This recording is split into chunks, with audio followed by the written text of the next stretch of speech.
নমস্কার বন্ধুরা, জ্যোৎস্নার ইতিকথায় আরেকটি নতুন পর্বে তোমাদের সকলকে স্বাগত জানাই। বন্ধুরা, আগামী 25শে জানুয়ারি সর্তিলা একাদশী। এই একাদশী দিনে ব্রত কথা পাঠ করলে একাদশীর ব্রতর পূর্ণ ফল পাওয়া যায়। এই তিথিতে পুজোর পর ব্রত কথা পাঠ করলে সাধক একাদশী ব্রতর পূর্ণ ফল পেতে পারে। তাই আজকের পর্বে আমরা জানবো সর্তিলা একাদশীর ব্রত কথা। তাই স্কিপ না করে পুরো ব্রত পাঠটা শোনো।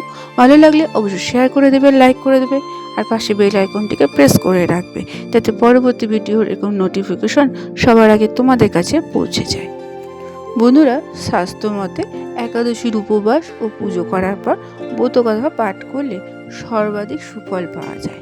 তাই বন্ধুরা, এখন মন দিয়ে সর্তিলা একাদশীর ব্রত কথা শোনো। পৌরাণিক কাহিনী অনুযায়ী প্রাচীনকালে এক ব্রাহ্মণ স্ত্রী ছিলেন। সবসময় পূজা অর্চনা ব্রত পালনের মগ্ন থাকতেন তিনি, কিন্তু কখনো দান পুণ্য করতেন না।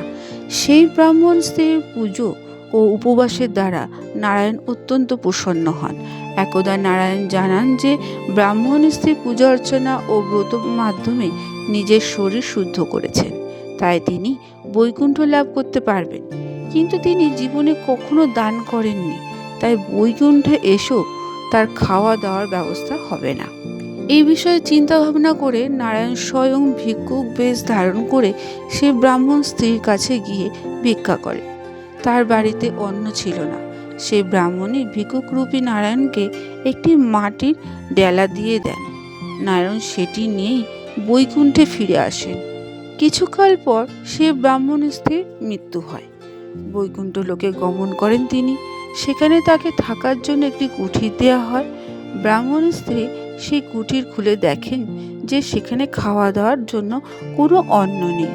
তারপর ব্রাহ্মণ স্ত্রী নারায়ণের দ্বারস্থ হন এবং বলেন যে সারা জীবন পূজা অর্চনা করার পরেও তাকে এমন কুঠির দেয়া হয়েছে, সেখানে অন্ন শস্যের বিন্দুমাত্র নেই। তখন নারায়ণ তাকে অন্ন দান করার মাহাত্ম্য বোঝান ও স্মরণ করান যে ভিক্ষুককে তিনি মাটির ঢেলা দিয়েছিলেন। তবে সেই সমস্যা থেকে মুক্তির উপায়ও জানান নারায়ণ স্বয়ং। তিনি বলেন তার কুটিরে দেবকন্যা তার সঙ্গে দেখা করতে আসবেন।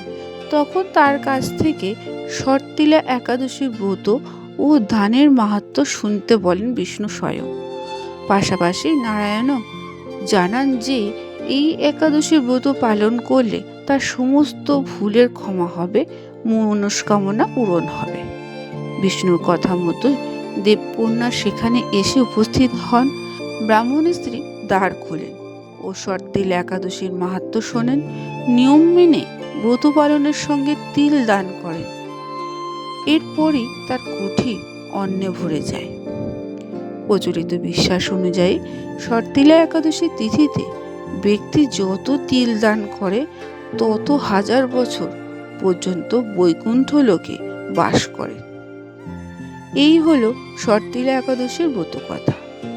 ভক্তবৃন্দরা, তোমরা মন দিয়ে এই ব্রত কথাটা শুনবে, তাহলে জীবনের মাহাত্ম্যটা তোমরা বুঝতে পারবে। আজকের পর্বটি এখানে আমি শেষ করলাম। এতক্ষণ আমার চ্যানেলটির পাশে থাকার জন্য এবং ভিডিওটি দেখার জন্য তোমাদেরকে অসংখ্য ধন্যবাদ।